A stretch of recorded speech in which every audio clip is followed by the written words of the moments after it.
Hey, everybody, Adam Tracy again. And in my past, I've done a significant amount of reverse mergers, whether directly or through custodianships, things like that. And I get questions a lot of times from my fintech clients like, is that right for me? And so there's three postulates you always have to think about, right?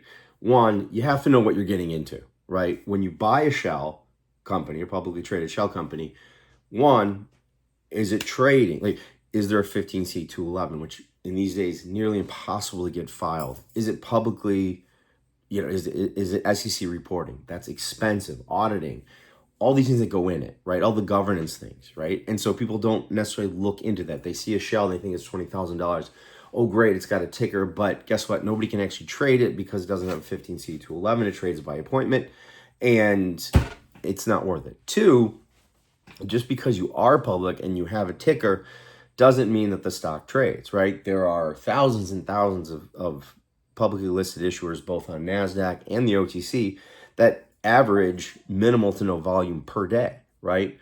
Well, when that is the case, right, either you have to engage and spend a lot of money for investor relations to get eyeballs on the stock, but also in the absence thereof, what you have is really a private company that just has this expense of being public. It's not really a value add. And lastly, a lot of funds, right, like private equity, especially VC, they don't want you to be public, right? And they don't want the fleas, if you will, that come with reverse mergers, which in the past have had a bad connotation attached to them, even though you see with SPACs and things like that. It's becoming more mainstream, right? So if you look at this is the general model for how a reverse merger works, right? And you see how the private company backs into the public company, and then you have to go through a process. It's not automatic, through FINRA, of changing the name, doing a reverse split of the stock, which is almost always warranted, and just a whole host of corporate cleanup. And remember, you're not always buying a company that has all the books and records available. So a lot of times when you're trying to play catch up, you can't find that stuff. And if you want to move from a non-reporting company to a public company, it's really difficult because for an auditor, you at least need to go back 2 years with financials, bank statements, things that can be audited, right? So it's not always the best vehicle. Now, if you have obviously a good company, you get into a publicly traded vehicle, the stock's trading, and you're doing things the right way, it can be great because that liquidity is very valuable, right? The liquidity is exceptionally valuable, and it's an attractive for investors. Comparing it to a private company, well, I buy shares of your company. What do I have to rely on in order for me to get my return?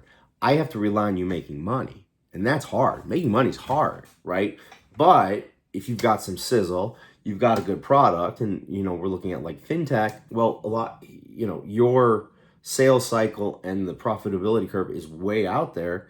Well, at least that sizzle may get the price to go up, and if I'm holding free trading shares, I can sell it, and that lowers your cost of capital, and that's the primary advantage. But in the absence of adhering to those 3 warnings that I gave you at the beginning of this video, you could get into something that, one, it's going to be very difficult to get out of. 2, it is an absolute disaster and money pit. But done right, it can be the exact opposite. So there's no middle ground. It's either, this is going to go great, or holy shit, I got myself into a total jackpot. So when you're looking at that, look at those things, get somebody who knows what they're doing to do the due diligence, check it out, and then decide whether it makes sense in terms of your capital requirements, who you're going to look for in terms of, long-term capital, right? Who those funds and other persons are.